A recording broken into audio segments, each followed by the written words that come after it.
Hello students, मैं हूं ललिता और आप सबका स्वागत है मेरे YouTube channel biology by Lalita में। तो जैसा कि हमने सेकंड चैप्टर स्टार्ट किया क्लास 11 बायोलॉजी का, जिसमें हमने दो किंगडम के बारे में पढ़ लिया है, किंगडम मोनेरा और किंगडम प्रोटिस्टा। आज हमारी क्लास रहेगी किंगडम फंजाई पे।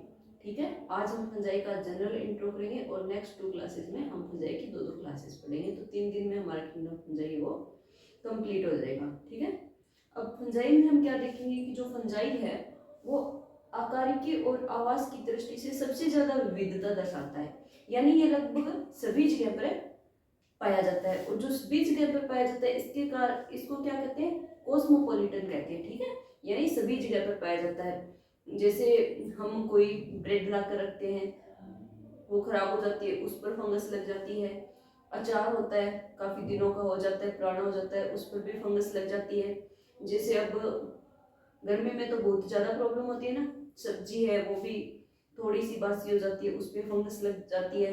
मतलब ये सभी जगह पाया जाता है, तो इसको कॉस्मोपॉलिटन कहते हैं। ठीक है, और जो फंजाई की सेल वॉल है, सेल वॉल काइटिन की बनी होती है मेन तो, लेकिन एनसीईआरटी में काइटिन के साथ पॉलीसेकेराइड को और बताया गया, तो काइटिन प्लस पॉलीसेकेराइड से बनी होती है।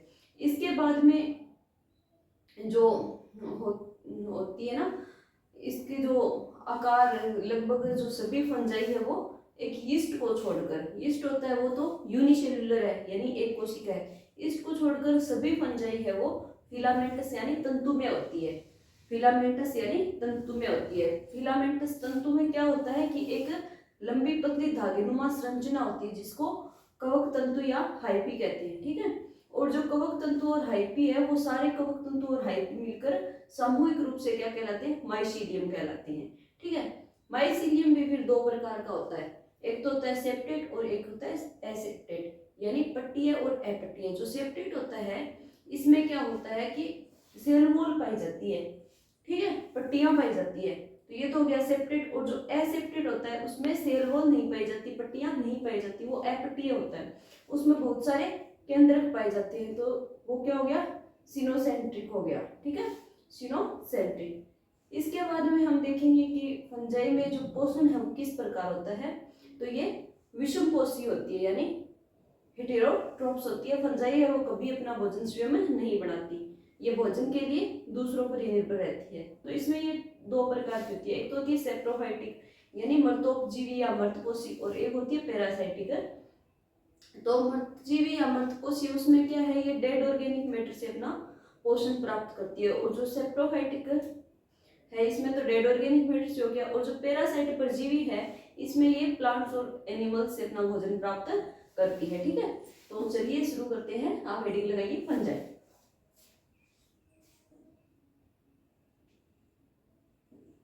फंजाई या कवक। ठीक है, कवक आवास व आकारिकी में सबसे ज्यादा विविधता दर्शाती है, सबसे ज्यादा विविधता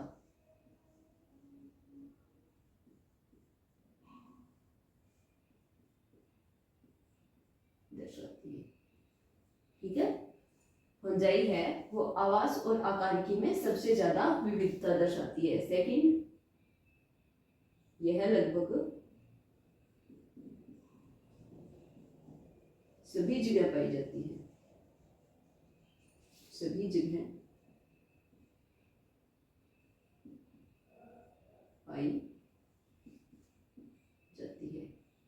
इसको क्या कहते हैं, कॉस्मोपॉलिटन। ठीक है, कॉस्मोपॉलिटन।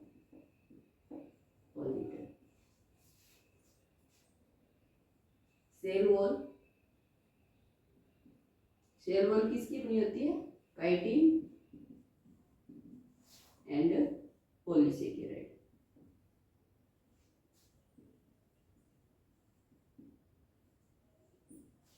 ठीक है, आवास व आकारिकी में सबसे ज्यादा विविधता दर्शाती है, यह लगभग सभी जगह पाई जाती है, यानी ऑस्मोपोलिटन होती है। सेल वॉल है वो काइटिन और पॉलीसेकेराइड से मिलकर के बनी होती है। इसके बाद में क्या लिखेंगे आप, इसके बाद लिखेंगे कि आकारिकी में क्या लिखेंगे कि सभी कवक, आकारिकी में लिखेंगे आकारिकी, सभी कवक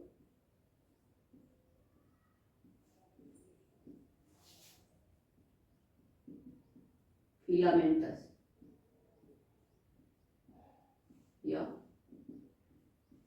तंतु में होते हैं।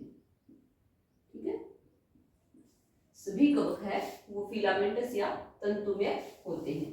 फिलामेंट्स का मतलब क्या है, लंबी पतली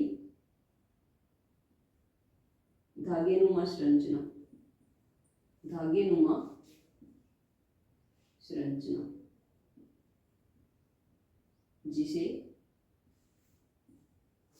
कवक तंतु, कवक तंतु या हाइफी कहते हैं। और जो ये कवक तंतु होता है ये सामूहिक रूप से माइसीलियम कहलाता है। कवक तंतु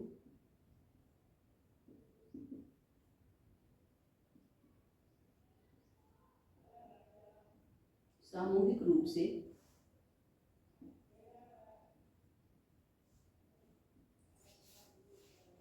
माइसीलियम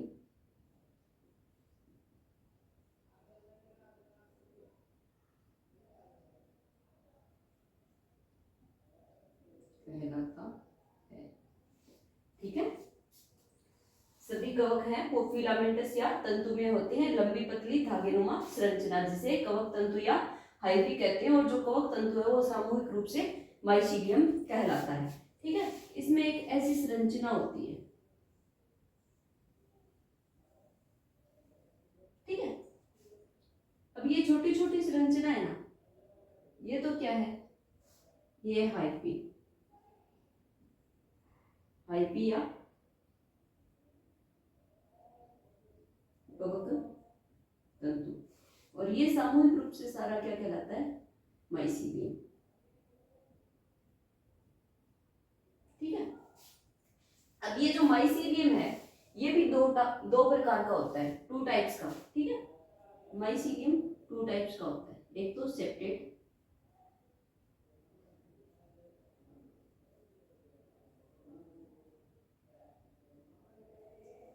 एसेप्टेट। ठीक है, ये भी टू टाइप का होता है, सेप्टेट और एसेप्टेट। जो सेप्टेट होता है इसमें पट्टियां होती है, पट्टियां या सेल वॉल होती है।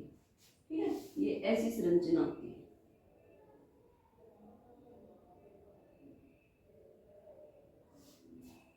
और जो एसेप्टेट होती है इसमें पट्टियां या सेल वॉल एब्सेंट।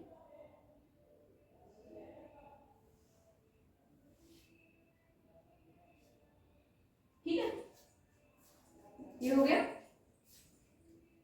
इसमें ये भूकेंद्र की अवस्था है, जो एसेप्टेट है ये भूकेंद्र की या सिनोसाइटिक, बहुकेंद्र की या सिनोसाइटिक। ठीक है, भूकेंद्र की या सिनोसाइटिक अवस्था होती है। इसके बाद में आकारिकी में हमने क्या देखा है कि सभी कवक फिलामेंट्स या तंतु में होते हैं। और तंतु में ये तंतु है क्या है, लंबी पतली धागेनुमा संरचना जिसे कवक तंतु हाइफी कहते हैं। कवक तंतु सामूहिक रूप से माइसीलियम कहलाता है। माइसीलियम है ये टू टाइप का होता है, एक तो सेप्टेट और एक एसेप्टेट, यानी पट्टी है और अपट्टी है।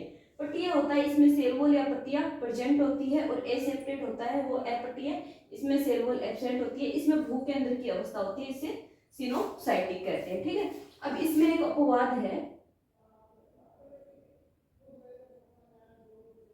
यीस्ट।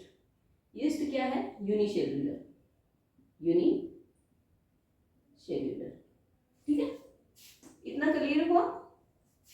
क्या पढ़ा हमने? फंजाई कवक आवास व आकारिकी में सबसे ज्यादा विविधता दर्शाता है। यह लगभग सभी जगह पाई जाती है, कॉस्मोपॉलिटन होती है, cell wall chitin plus polysaccharide से मिलकर के बनी होती है।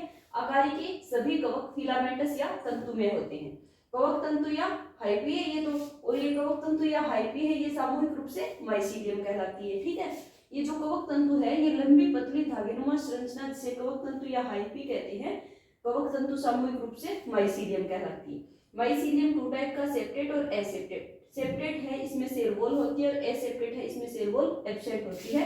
ये बहु केंद्रक की अवस्था होती है यानी सिनोसाइटिक कहते हैं इसे। ठीक है, अब अपवाद है इसकी आकारिकी में, यीस्ट है इसमें, ये फिलामेंटस नहीं होता, ये यूनिसेलुलर यानी एकोसिकिया होता है। ठीक है, अब नेक्स्ट हम देखेंगे इसमें न्यूट्रिशन या पोषण।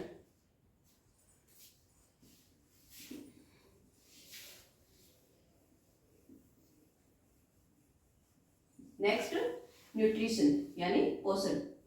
ये पोषण कैसे प्राप्त करती है फंजाई है वो। ठीक है, हेडिंग लगाइए न्यूट्रिशन। न्यूट्रिशन या पोषण, इसमें क्या लिखेंगे कि ये जो फंजाई है ये विषमपोषी होती है। विषमपोषी, हेटेरोट्रोफस। ठीक है, इसमें क्या होता है, एक तो होती है सेप्रोफाइटिक या मृतोपजीवी, एक होती है पैरासाइटिक यानी परजीवी। जो सेप्रोफाइटिक होती है ये डेड ऑर्गेनिक मैटर से, डेड ऑर्गेनिक मैटर से पोषण प्राप्त करती है।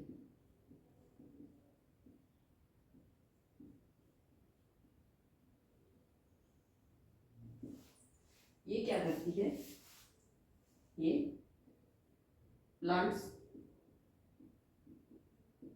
एंड एनिमल्स,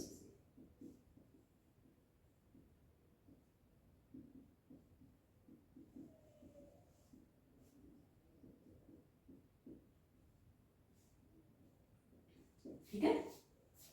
फंजाई में न्यूट्रिशन या पोषण है वो ये विषमपोषी यानी हेटेरोट्रोफ्स होती है, सेप्रोफाइटिक मृतोपजीवी और पैरासाइट परजीवी।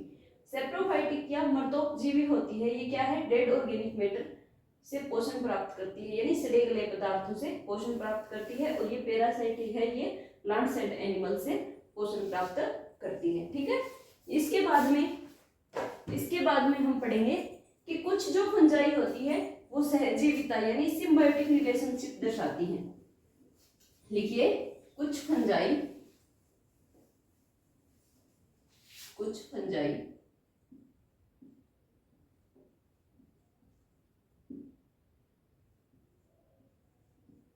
सिम्बायोटिक रिलेशनशिप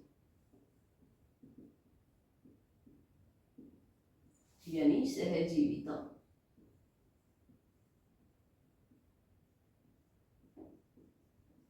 दर्शाती है। इसमें एग्जाम्पल क्या हो जाएगा, एक तो हो जाएगा लाइकेन, एल्गी प्लस फंजाई। ठीक है, और एक माइकोराइजा या कवक मूल।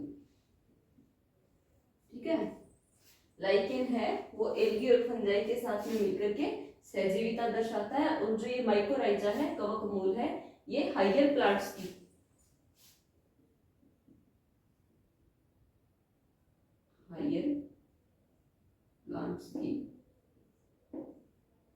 रूट के साथ सहजीविता। ठीक है, इसका एग्जाम्पल क्या हो जाएगा, पाइनस की रूट। ठीक है, माइकोराइजा है, इसमें एग्जाम्पल क्या हो जाएगा, माइकोराइजा कवकमूल हाइयर प्लांट्स की रूट के साथ सिम्बायोटिक रिलेशनशिप, यानी पाइनस की जड़ों के साथ, पाइनस की जड़ों के साथ सिम्बायोटिक रिलेशनशिप। इनमें जो इसका माइकोराइजा का जो सिम्बायोटिक रिलेशनशिप है, ये क्या है, अविकल्पी, अविकल्पी सहजीविता है। अविकल्पी सहजीविता में क्या होगा कि ये एक दूसरे के बिना जीवित नहीं रह सकते, ठीक है, एक दूसरे के बिना जीवित नहीं रह सकते, यानी जो पाइनस की जड़ें हैं उनमें अगर माइकोराइजा नहीं होगा तो ये ग्रोथ नहीं करेगा पाइनस, ठीक है। इसी प्रकार ये एक दूसरे के बिना अधूरे हैं जैसे, ठीक है, ये होता है अविकल्पी सिम्बायोटिक रिलेशनशिप, ठीक है। अब हो गया सिम्बायोटिक रिलेशनशिप के बाद हमें पढ़ेंगे कि रिप्रोडक्शन इन फंजाई। फंजाई में जनन कौन कौन सा होता है, रिप्रोडक्शन इन फंजाई, हेडिंग लगाइए आप, रिप्रोडक्शन इन फंजाई।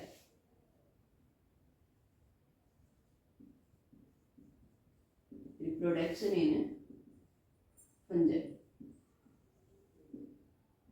तो इसमें कायिक जनन, अलैंगिक जनन, लैंगिक जनन तीनों पाए जाते हैं, ठीक है।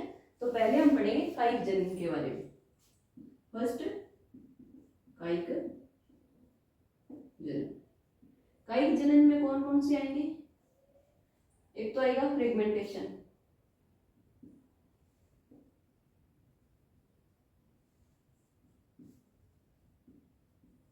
कायिक खंडन, ठीक है। इसमें क्या होता है, फ्रेगमेंटेशन या कायिक खंडन, इसमें क्या होता है, माइसीलियम का छोटा सा टुकड़ा पूरा माइसीलियम बना देता है, ठीक है, माइसीलियम का छोटा सा टुकड़ा पूरा माइसीलियम बना देता है, ये होता है फ्रेगमेंटेशन में, ठीक है। एग्जाम्पल मोरूला अवस्था, एग्जाम्पल क्या होगी इसमें, म्यूकर में टोरूला बनता है, म्यूकर में टोरूला बनता है। फ्रेगमेंटेशन या कायिक खंडन, माइसीलियम का छोटा सा टुकड़ा, छोटा सा टुकड़ा पूरा माइसीलियम बना देता है।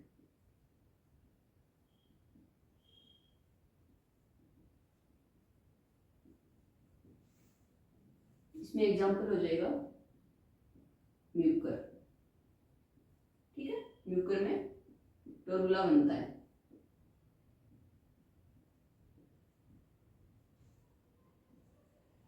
सेकंड है बडिंग यानी मुकुलन,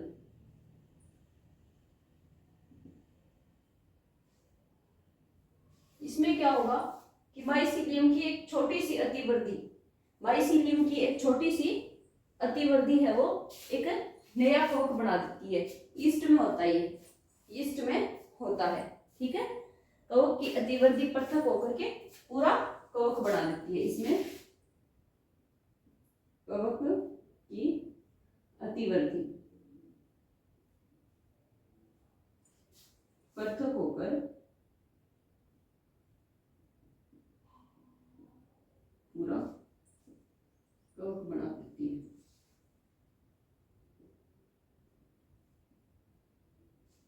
एग्जाम्पल है इसमें भी ईस्ट, ठीक है। तो फ्रेगमेंटेशन हो गया, बडिंग हो गया, इसके बाद में फिजन यानी विखंडन।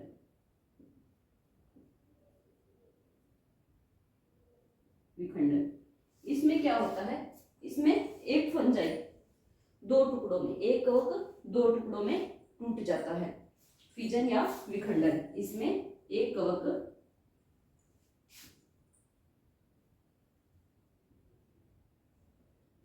दो टुकड़ों में टूट जाता है, ठीक है।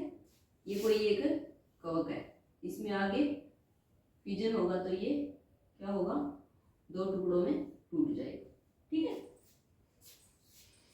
Reproduction in fungi, reproduction in fungi में हमने क्या देखा, पहले होता है इसमें कायिक जनन, तीनों पाए जाते हैं इसमें, कायिक जनन, अलैंगिक जनन और लैंगिक जनन। कायिक जनन में क्या होगा, पहले फ्रेगमेंटेशन, कायिक खंडन। इसमें क्या होता है कि माइसीलियम का छोटा सा टुकड़ा पूरा माइसीलियम बना देता है। एग्जांपल है इसका म्यूकर में टोरूला बनता है। सेकंड है बडिंग। बडिंग में क्या होता है कि कवक की अतिवृद्धि पृथक होकर के पूरा कवक बना देती है, ये होता है यीस्ट में। फिर है फिजन या विखंडन, इसमें एक कवक दो टुकड़ों में टूट जाता है। नेक्स्ट हम देखेंगे अलैंगिक जनन यानी एसेक्सुअल रिप्रोडक्शन। अलैंगिक जनन, हेडिंग लगाइए asexual reproduction. Asexual reproduction. Asexual reproduction में क्या होता है, इसमें अलैंगिक बीजाणु बनते हैं। अलैंगिक बीजाणु बनते हैं।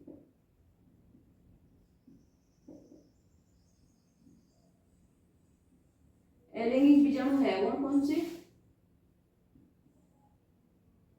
एक तो है स्पोरेंजियोस्पोर, स्पोरेंजियोस्पोर यानी धानी बीजाणु, धानी बीजाणु। एक है कोनिडिया, ठीक है। एसेक्सुअल रिप्रोडक्शन में क्या होता है, एसेक्सुअल रिप्रोडक्शन में अलैंगिक बीजाणु बनते हैं। अलैंगिक बीजाणु एक तो धानी बीजाणु होते हैं यानी स्पोरेंजियोस्पोर, और एक होते हैं कोनिडिया। जो स्पोरेंजियोस्पोर है वो उत्पत्ति में क्या होती है, ये होते हैं एंडोजीनस, एंडोजीनस, ठीक है। एंडोजीनस, एंडोजीनस का मतलब क्या हुआ, एंडोजीनस यानी कवक तंतु के अंदर बनते हैं, कवक तंतु के अंदर बनते हैं। उत्पत्ति में ये क्या होते हैं, एसेक्सुअल रिप्रोडक्शन में क्या होता है, अलैंगिक बीजाणु बनते हैं। अलैंगिक बीजाणु कौन कौन से, एक तो स्पोरेंजियोस्पोर यानी धानी बीजाणु है, और एक है कोनिडिया। ये जो धानी बीजाणु है वो उत्पत्ति में क्या होते हैं, एंडोजीनस होते हैं यानी कवक तंतु के अंदर बनते हैं, कवक तंतु के अंदर बनते हैं,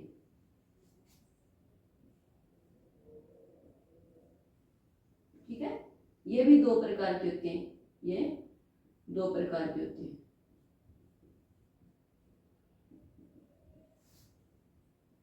एक तो होते हैं कौन से, जूस्पोर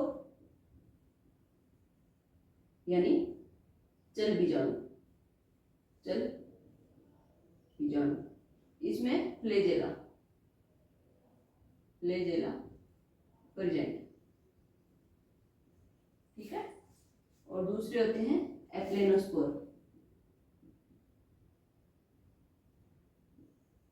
यानी एचल बीजाणु, इसमें फ्लैजेला एब्सेंट,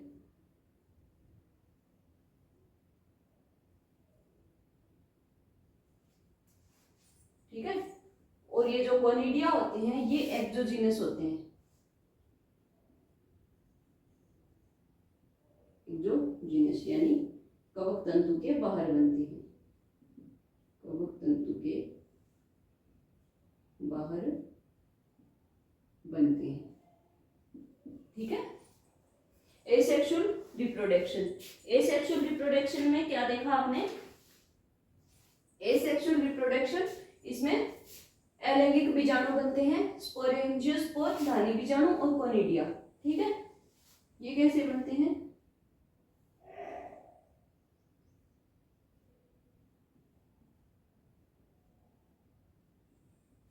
ठीक है। ये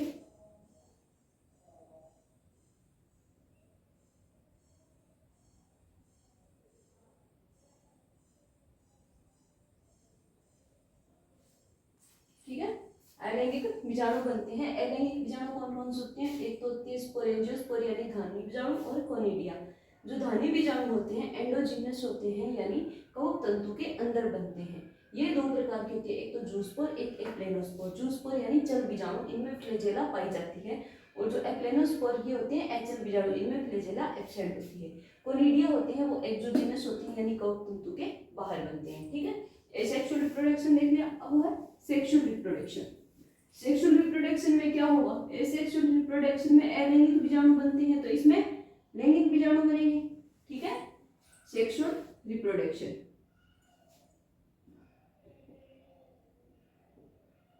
सेक्सुअल रिप्रोडक्शन। सेक्सुअल रिप्रोडक्शन में क्या होगा? सेक्सुअल रिप्रोडक्शन में लैंगिक बीजाणु बनेंगे, लैंगिक बीजाणु बनेंगे। लैंगिक बीजाणु कौन कौन से होते हैं? एक तो ऊस्पोर, लैंगिक बीजाणु कौन कौन से होते हैं? ऊस्पोर, एस्कोस्पोर और बेसिडियोस्पोर।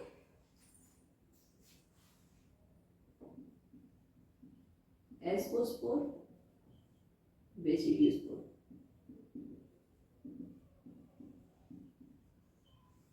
ये है लैंगिक बीजाणु,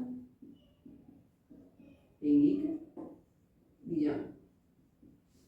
ठीक है। रिप्रोडक्शन इन फंजाई में हमने कई जनन देख लिया, एसेक्सुअल देख लिया। सेक्सुअल में क्या होता है? सेक्सुअल में लैंगिक बीजाणु बनते हैं। और लैंगिक बीजाणु कौन कौन से हैं? एक तो oospore है, एक एस्कोस्पोर है और एक बेसिडियोस्पोर है। ठीक है, इतना क्लियर हुआ। अब हम देखेंगे लैंगिक जनन की विधियां, लैंगिक जनन की विधियां। तो अब हेडिंग लगा लीजिए कि कवक में लैंगिक जनन की विधि, कवक में लैंगिक जनन की विधि। कवक में लैंगिक जनन की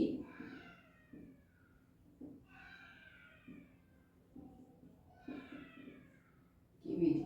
ठीक है, फर्स्ट इसमें होगी प्लाज्मोगेमी। प्लाज्मोगेमी में क्या होता है?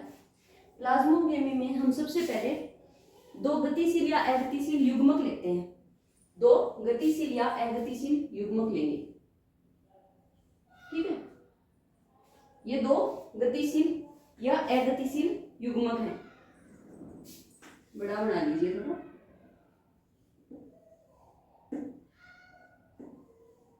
ठीक है, प्लाज्मोगेमी। तो प्लाज्मोगेमी में क्या होगा कि प्लाज्मोगेमी में केंद्रक तो पृथक होंगे, लेकिन जो कोशिका द्रव्य है वो संलीत हो जाएगा।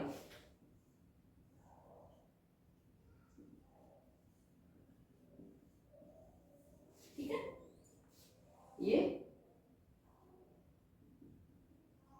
डाइकैरियोन। ठीक है, यहाँ पे ये होगी प्लाज्मोगेमी। ठीक है, इसमें लिखिए प्लाज्मोगेमी में दो गतिशील या अगतिशील, दो गतिशील या अगतिशील युग्मक भाग लेते हैं। अब प्लाज्मोगेमी में क्या लिखेंगे? केंद्रक, पृथक और कोशिका द्रव्य, कोशिका द्रव्य संलयन, यानी कोशिका द्रव्य का संलयन हो गया। ये हो गई प्लाज्मोगेमी। प्लाज्मोगेमी के बाद में, प्लाज्मोगेमी के बाद में क्या होगा? प्लाज्मोगेमी के बाद में कैरियोगेमी, केंद्रक संलयन होगा। कैरियोगेमी। ठीक है, कैरियोगेमी में क्या होगा? ये जो दो केंद्रक हैं, ठीक है, ये दो केंद्रक हैं, डाइकैरियोन अवस्था है, ये आपस में जुड़ जाएंगे।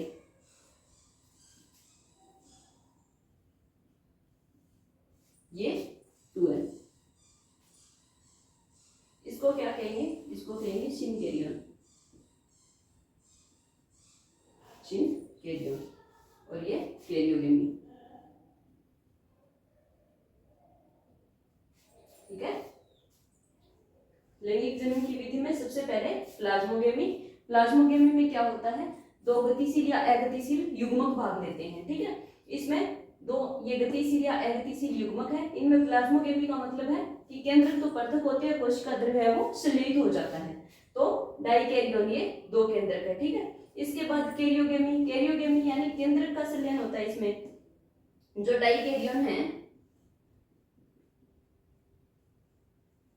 इसमें कैरियोगेमी होगी, तो ये आपस में जुड़ जाएंगे। ये हो गया सिनकैरियोन, सिनकैरियोन। इसके बाद में प्लाज्मोगेमी, कैरियोगेमी, इसके बाद जाइगोटिक मियोसिस होगा। इनमें थर्ड लगाइए heading, zygotic meiosis.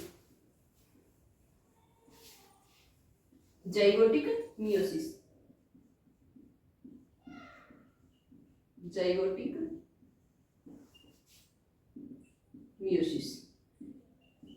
Zygotic meiosis में क्या होता है?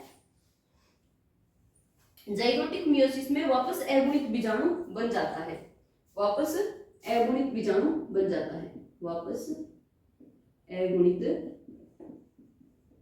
बीजाणु बन जाता है। ठीक है, तीनों एक साथ बता दूं मैं अब आपको। सबसे पहले हमने क्या लिया? दो गतिशील या अगतिशील युग्मक लिए। इसमें फिर क्या हुआ? ये है युग्मक, इसमें प्लाज्मोगेमी हुई, प्लाज्मोगेमी, प्लाज्मोगेमी हुई तो क्या हुआ? डाइकैरियन बन गया, डाइकैरियन। इसके बाद इसमें कैरियोगेमी, कैरियोगेमी के अंदर क्या हुआ? सिनकैरियन। इसमें मियोसिस हुआ, फिर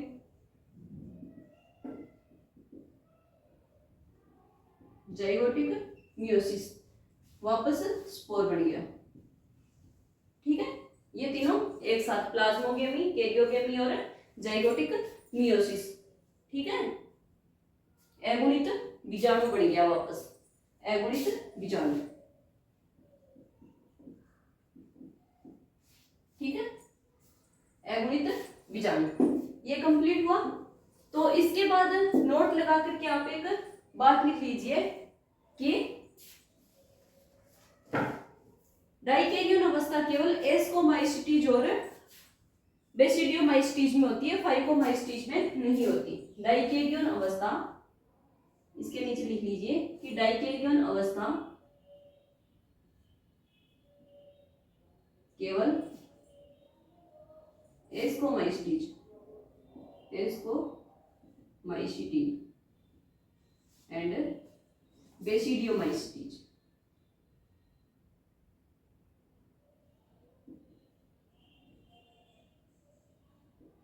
बेसिडियोमाइसिटीज में होती है, फाइकोमाइसिटीज में नहीं होती, फाइकोमाइसिटीज में नहीं होती।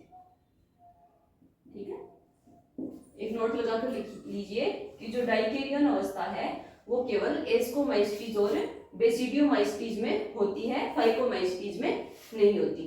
ठीक है, आज के लिए इतना ही। नेक्स्ट हम जो फंजाई की क्लासेस हैं वो नेक्स्ट क्लास में पढ़ेंगे। अगर आपको मेरी वीडियो पसंद आती है तो प्लीज वीडियो को लाइक और शेयर किया करो और चैनल को सब्सक्राइब करना। थैंक्स।